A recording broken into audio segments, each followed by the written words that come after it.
Merry Christmas.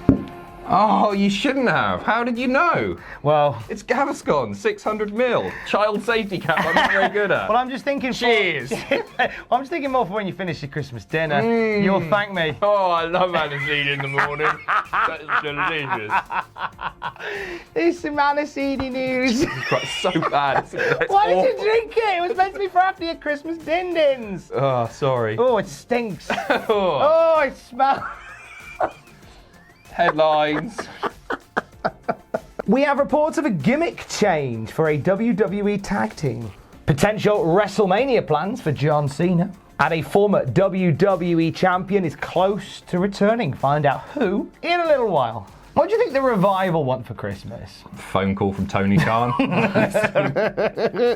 Wrong answer. They want a new gimmick on SmackDown. This is mental, right? Being reported by The Observer. The booking plan on SmackDown is to turn the Revival into comedy characters. There are mixed feelings on this for obvious reasons, and it may still get shot down, but the deal where Wilder tripped and fell during the ring entrance was supposed to be the start of it. I don't buy that part for a second. That looks so real to me.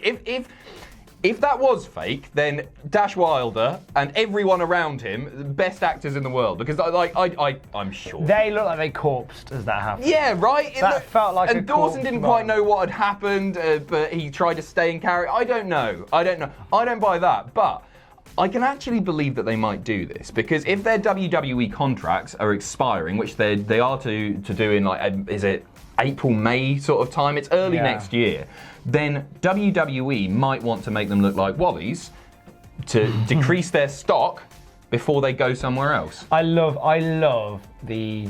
If that is the case, and do you know what? I wouldn't be surprised, because I love the arrogance of them going, we're gonna make them look stupid, so everyone thinks they're stupid, so no one hires them. Like no other wrestling company in the planet is gonna see through that. Right. The idea that Tony Khan's going, well, we were gonna hire the Revival, but they're very clumsy, so yeah, they're in leave that the ring looks sloppy now, isn't it? You don't see them fall over every week. Suckers. The thing is, it won't work in WWE's favour. If they do this, all of the fans especially, who are interested in the Revival going over to AEW, are just going to think the WWE are jerks for treating them this way. It increases their stock. It makes them like... It's like when they started doing the UC hot bollocks and the shaving and all that stuff. It was just like, you're trying to make them look like idiots because they want to leave the company.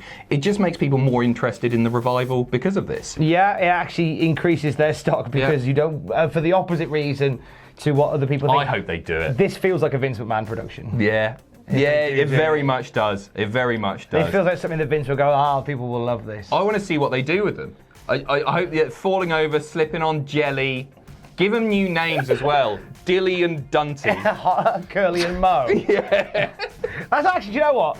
That's Vince's level. Yeah, of course. Three Stooges. He'll hire somebody else to join the Revival so he can call them Harry, Curly and Mo. Put bloody Shorty G in there. Oh, Shorty, Curly and Mo! There you go. Oh, you know what? I've done a 180 on this. I'm fine with it. I think it's going to be hilarious. You can't see me! Not my words, the words of my uncle at Christmas. Because he's in prison. He's not guilty, mate.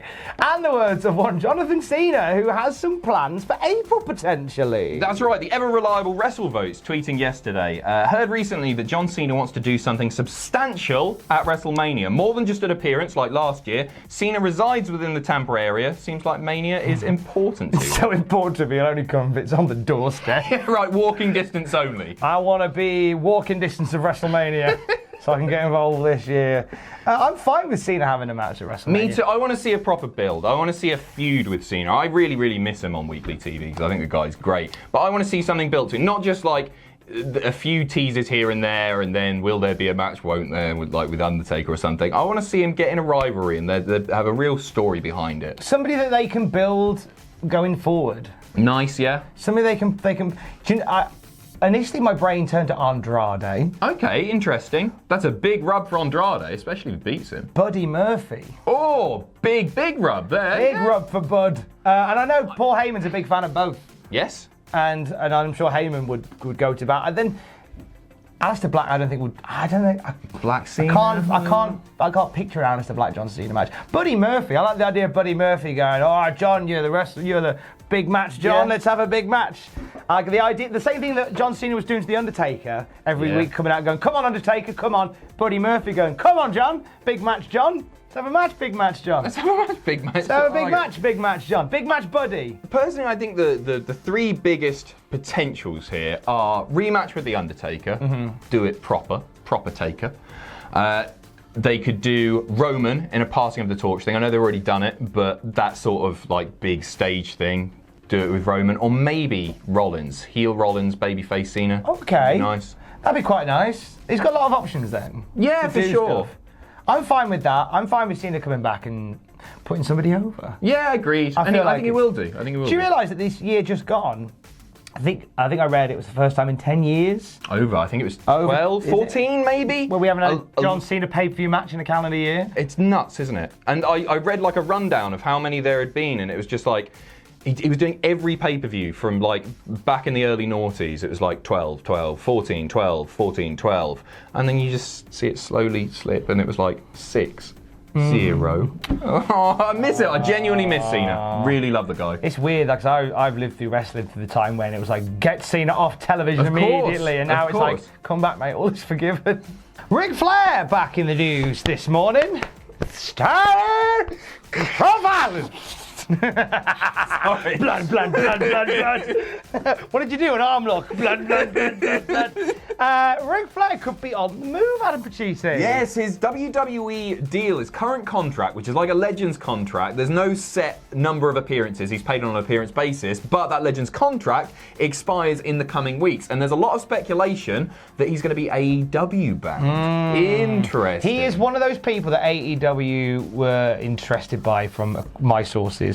Him and like Goldberg in the early days were like names they wanted to bring into the company. Here's a little interesting tidbit. In the new year, Chris Jericho's Rockin' Rager, the boat tour that he's doing, is going ahead. They're filming episodes of Dynamite on Chris Jericho's cruise.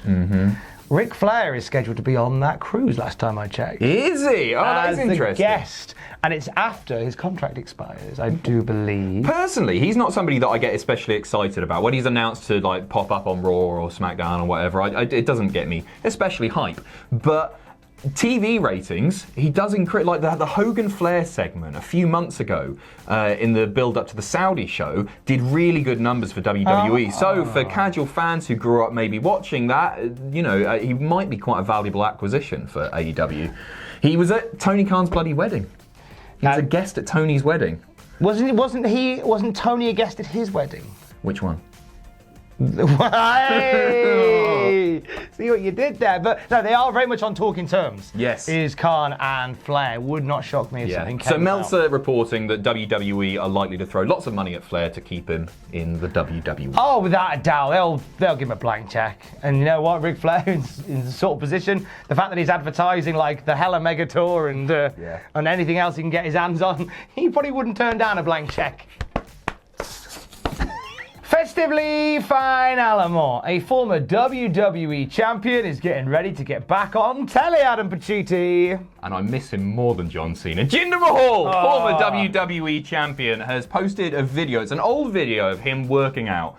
And it's a throwback Thursday to when he was crushing it in the gym before he got injured. However, he continues, I'm currently rebuilding my strength for a comeback sooner than you think. And we've seen reports over the past few days that Jinder could be back as early as Rumble. You missing him?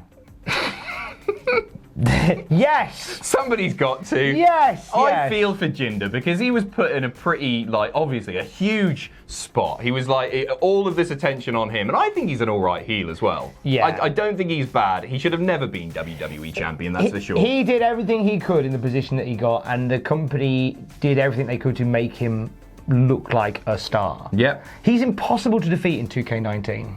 What rating is he? He's not massively high. 102. But every time when I first got the game, every time I tried to wrestle him when he was the champion when you get the game, and I couldn't beat him. Really? Yeah. Wow, I might fair. play it later. I might try again later and see how I get on. I'll be happy for him to come back, as long as he Yeah. never reaches that spot on the card again. How'd you bring him back? Defeating John Cena at WrestleMania. Oh, Yeah, no. Have him win the Rumble. That's it. Give us Cain Velasquez versus Jinder Mahal at WrestleMania. Oh, can we do that? That's Yeah, all. we can do what we always do. All I want for Christmas. How would you bring Jinder back, Thomas? Actually, it'd be super easy. Barely an inconvenience. Bring him out in the Royal Rumble. Okay, nice. Bring him out in the Royal Rumble. Stick him in at like number 10. Chucks out at number 11. No. I like the idea of him coming in, having a relatively dominant performance. Really? In the Rumble. Not too dominant. Just don't bury him on his return. No. right? Just enough for people. Okay. If you're gonna bring him back, put him into a program with somebody young and hungry, I know Carrillo. Ducky. Like Humberto Carrillo's tied up with Andrade, but I like the idea of maybe Jinder just like bullying Humberto. Yeah. Like she's like, hey, you're like a hot young prospect. I'm gonna beat you up. yeah, I like okay. the idea of Jinder getting like a real sneaky, like heel throw out, like somebody gets beaten up in the Rumble really badly, and Jinder just comes in and like Nice. eliminates somebody relatively high profile. You can do that and make him look strong. Fair. Yeah, no, I'm with you. This is it, Tom. This is our final news video of the year. Oh, look at that! Wonderful. Hasn't time flown? It really has. It's been good fun, man. This has been a lovely half a year. Let's do a Christmas postcard right now. Here we go. Can we get some snow and crap in the Make some background? snowfall. Hey, thanks for watching. Don't forget to leave a comment in the comment section down below. You can support us on Patreon by going to patreon.com/Cultaholic. Lastly, don't forget to hit subscribe and join us.